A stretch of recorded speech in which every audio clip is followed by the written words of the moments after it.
Welcome back to Patrick Christys tonight. Now, Health Secretary Victoria Atkins has told Times Radio that the NHS is about to change course on gender ideology. Changes are being planned to the NHS Constitution, whereby trans women will be banned from female-only wards and women will be able to request to only receive intimate care from a medic of the same sex.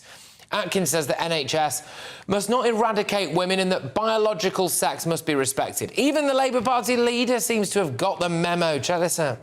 To get the clarity, is it right or is it wrong for Rosie Duffield to say only women have a cervix? Well, look, biologically, she, of course, is right about so that. So do you owe her an apology? Well, yes is the answer to that question, by the way. Joining me now to discuss this is the author and director of advocacy at Sex Matters, is Helen Joyce.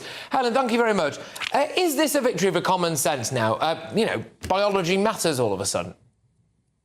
Yeah, it is a victory for common sense, exactly. The NHS said 10 years ago, when they wrote this into the NHS Constitution, that they would work towards having single-sex wards. And then the ideologues inside NHS England put in a little annex saying that what they meant by sex was whatever you say you are.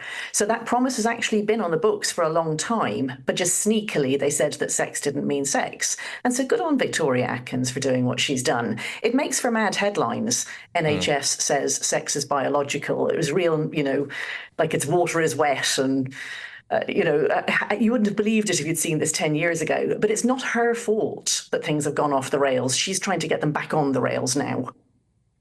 Yeah, and I can't really believe that before, apparently, women could be, you know, given kind of intimate care, as it were, by somebody who was pretending to be their gender, which I find bizarre. Yeah, absolutely. I mean, again, sometimes you can't be guaranteed somebody of the same sex, but the point is that you should never say, I want someone of the same sex as me, and then have someone presented to you who isn't of that sex, but they're saying they are.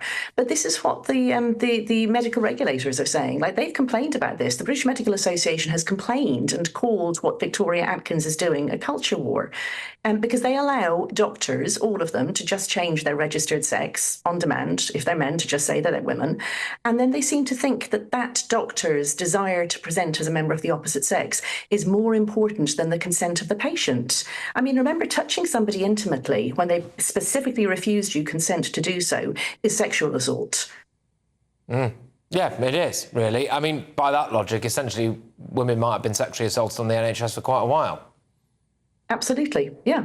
I mean, we run single-sex wards for a reason. This isn't me saying that I don't care about trans people's dignity as well. If you don't identify as your sex, you do have a difficulty in a hospital and they are going to have to work out what to do with you. But that can't override the needs of the great majority of people, in particular all women. The only way you can keep women's safety, dignity and privacy in a hospital space is to have properly single-sex spaces, because all sorts of accidents happen with curtains and so on. Like, it's horrible being in hospital. Yeah, it is. No, absolutely. It's all very well and good, Keir Starmer and other members of the Labour Party coming out now. I mean, they're kind of rowing into bat off the back of the Cass report and things. I don't know where you feel on this, but I just wonder if we'd had a Labour government for the last... I appreciate, by the way, that the Tories have not been particularly great on this until arguably quite recently, but if we'd had a Labour government for the last 14 years or so, how much worse things might be? I mean, you know, it's been 14 years under the Tories and this has all happened under their watch. So we mustn't forget that. I think it was everybody right across politics decided that the easiest thing to do was to sell women down the river and to go along with this really quite mad ideology that was being pushed by really quite vicious activists. And only belatedly are they coming back to sense. Now, there are more people among the Conservatives who are seeing sense on this, and we've seen particular bravery from some of the ministers who are pushing back and rolling back, you know, commissioning the Cass review, this news today, the schools guidance, which is a big improvement on what's there before. Actually, important Labour figures have said that they approve of all of this. So, you know, I'm hopeful that they see that the mood is changing, that people understand what has happened behind the scenes under the cover of really very ideological and inexplicable and ununderstandable language.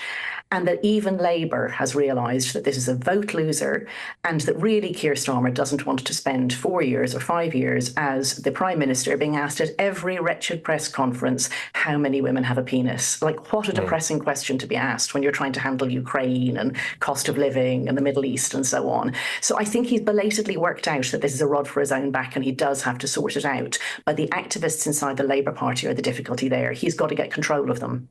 I also wonder if it's activists in the civil service, people who have captured certain organisations as well, you know, that layer beyond the minister, as it were. Are you concerned about that? Oh, totally. I mean, one of the worst and most annoying things I've seen today was from the NHS Confederation, which is a membership body that NHS trusts join, and it's meant to give them advice and support on things like legal issues. Well, they brought out guidance last year that said that patients didn't have the right to know the actual sex of their doctors, only the stated sex of their doctors, which is clearly unlawful. Well, like I say, this is encouraging sexual assault.